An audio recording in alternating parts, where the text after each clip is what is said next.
Bank খাতে খেলাপি ঋণ বাংলাদেশের অর্থনীতির জন্য একটি বড় চ্যালেঞ্জ। তথ্য বলছে মার্চ শেষে ৩ মাসের ব্যবধানে খেলাপি ঋণ বেড়েছে ৩১,৪৮৭ কোটি টাকা। বাংলাদেশ ব্যাংকের সর্বশেষ প্রতিবেদনের তথ্য অনুযায়ী মার্চ মাস শেষে দেশের তফসিলি ব্যাংকে খেলাপি ঋণের পরিমাণ দাঁড়িয়েছে ৫,৮৮,৭০৪ কোটি টাকা। খেলাপি ঋণের এই লাগামহীন ঊর্ধ্বগতিতে নতুন করে উদ্বেগ তৈরি হয়েছে।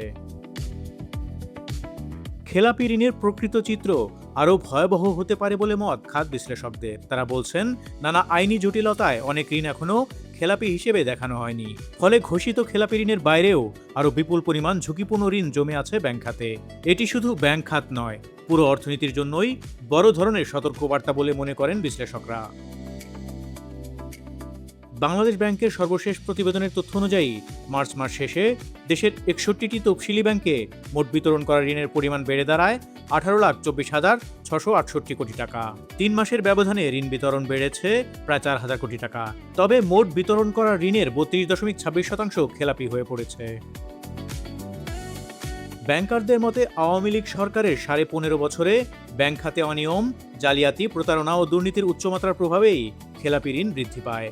S Alam group, Beximco group, NASA group, বিসমিল্লা গ্রুপ, হলমার্ক গ্রুপ সহ কয়েকটি গোষ্ঠী এবং ন্যাশনাল, ইসলামী ও বেসিক ব্যাংকে সংঘটিত কেলেঙ্কারির ঘটনায় খেলাপি ঋণ উল্লেখযোগ্য হারে বাড়ে। বাংলাদেশ ব্যাংকের তথ্য বিশ্লেষণে দেখা যায়, খেলাপি ঋণের সবচেয়ে বেশি চাপ পড়েছে রাষ্ট্রীয় মালিকানাধীন, বিশেষায়িত এবং দুর্বল ইসলামী ব্যাংকগুলোর উপর। ব্যাংকাররা বলছেন, বর্তমানে অনেক ব্যাংকের মূল সমস্যা তারল্য নয়, বরং আস্থা সংকট। একদিকে আমানতকারীদের মধ্যে উদ্বেগ বাড়ছে, অন্যদিকে ব্যাংকগুলো খেলাপি ঋণের কারণে নতুন ঋণ বিতরণে সীমাবদ্ধ হয়ে পড়ছে। এতে অর্থনীতিতে বেসরকারি বিনিয়োগ আরও মন্থর হওয়ার আশঙ্কা তৈরি হয়েছে। বিশ্লেষকরা বলছেন, কোনো ব্যাংকের খেলাপি ঋণ যখন অত্যাধিক বেড়ে যায়, তখন সেই ব্যাংক কার্যত নতুন ঋণ দেওয়ার সক্ষমতা হারাতে শুরু করে। বর্তমান পরিস্থিতিতে বাংলাদেশ ব্যাংকের সামনে বড় চ্যালেঞ্জ হচ্ছে ব্যাংক খাতকে স্থিতিশীল রাখা এবং খেলাপি ঋণ নিয়ন্ত্রণে কঠোর ব্যবস্থা নেওয়া।